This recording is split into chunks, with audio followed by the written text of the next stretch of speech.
I'm Charles Fournier, and I'm going to be talking about Hemingway and war. So Hemingway grew up at a time when war was very much idealized. So from a young age, he was getting essentially rhetoric that was tied to being a young man that was fit and ready for war, that being out in nature was a good preparation for being in war.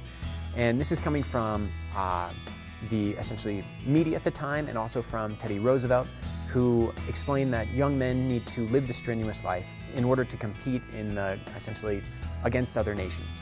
And so this idea of competition against other nations could be seen as maybe economical or social, and oftentimes seen as something tied to war. And so from a very young age, Hemingway was kind of indoctrinated in this idea of glorifying war or striving to be a part of war.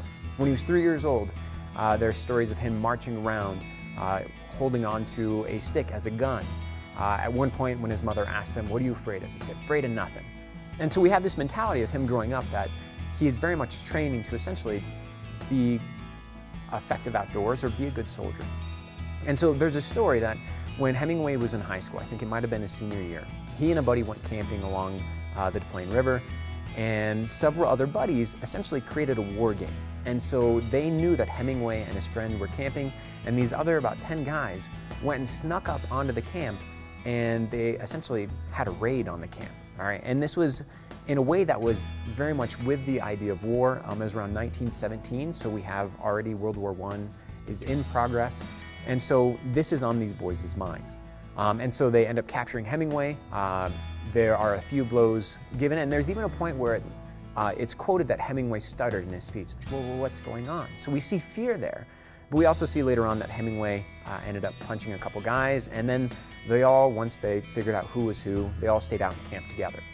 But the article in the newspaper explains this very much as it's called "Joke is Warlike." And so we have this idea that war is very much within the culture of the time.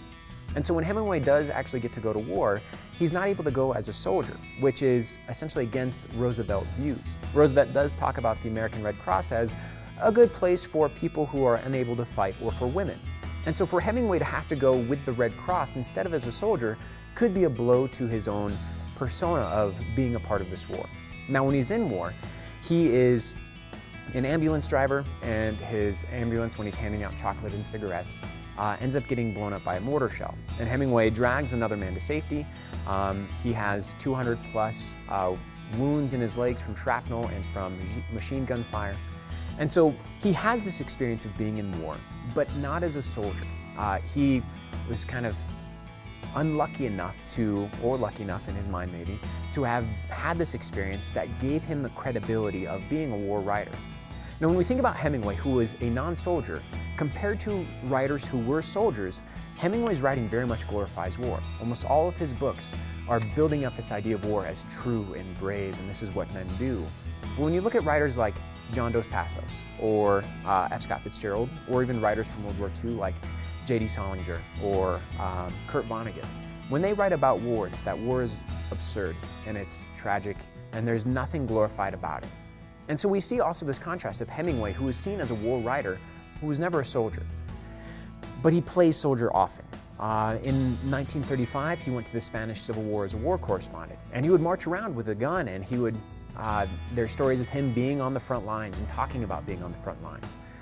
During World War II, he and a bunch of buddies went off the coast of Florida and in the Gulf in his fishing boat.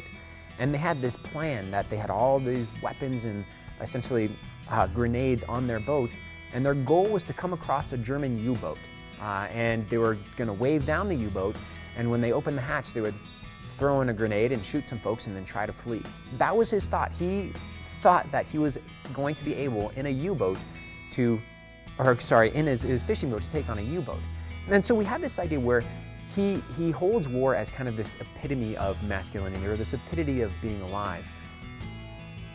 But he never necessarily experienced it the way soldiers did. And so when thinking about war, it's very worth noting that he had a heroic deed. He got essentially the Italian version of the Medal of Honor, but he wanted to create an image of maybe himself and within his text of war as being this ideal. And so when reading Hemingway, very much pay attention to how he treats this perception of war. Yes, there's tragedy, and yes, there needs to be healing after war, But we also see an element of glorification. And you can also see that starting from his early texts, from In Our Time to The Sun Also Rises, both 1925, 1926, to later versions of, or later books he writes. Early on, right after his experiences in war, it's not as glorious.